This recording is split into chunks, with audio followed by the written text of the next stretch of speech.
My name is Evan Gear, and I am a third-year M.Div student at Westminster Seminary, California. It wasn't until college that suddenly I started to have like this crisis of faith. What is real? What is true? What is reality?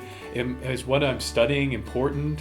I studied geology at the time, and so all these things were shaking the ground that I stood on, and I didn't know what to do with myself. I spoke to a friend that lived next door to me while he was doing yard work, and when I did that, he said to me, well, what you are telling me sounds like a scriptural thing. It's something that you can get an answer from the Bible. And so I didn't really think that was true because I'd been to church a lot and I thought that I knew what the Bible said. But anyway, so I didn't do it right away. And then finally I came to the end of myself and needed something. So I remember that he said Romans 7 and 8. And I went and I searched through the book and found Romans 7, and I found the scripture. And right then I knew that all the stuff that I had heard when I was a kid growing up in the church was in fact real. Then we ended up at a small non-denominational Reformed Baptist church.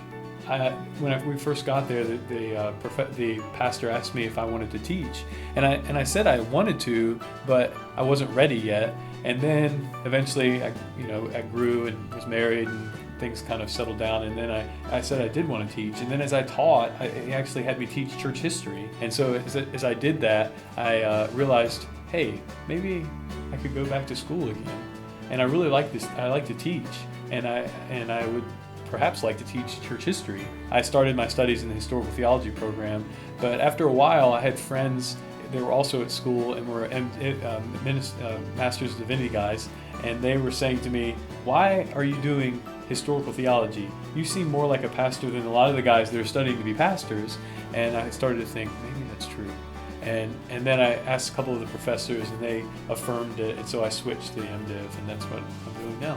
When I was looking for schools, I was wanting a school that was going to teach me Greek and Hebrew. And this was one that they say they make an emphasis of it, and they surely do. We do it in all of our classes. Having learned it, we keep using it, and I think that's really cool. Because I had thought of seminary as a place of death and coldness, like doctrine but no life, I was surprised to find, and I have been surprised to find, the devotion of the professors and the brothers that are here studying as well, but specifically like being in class and having the experience of, while we're studying these things, these dry, cold things, worshiping God.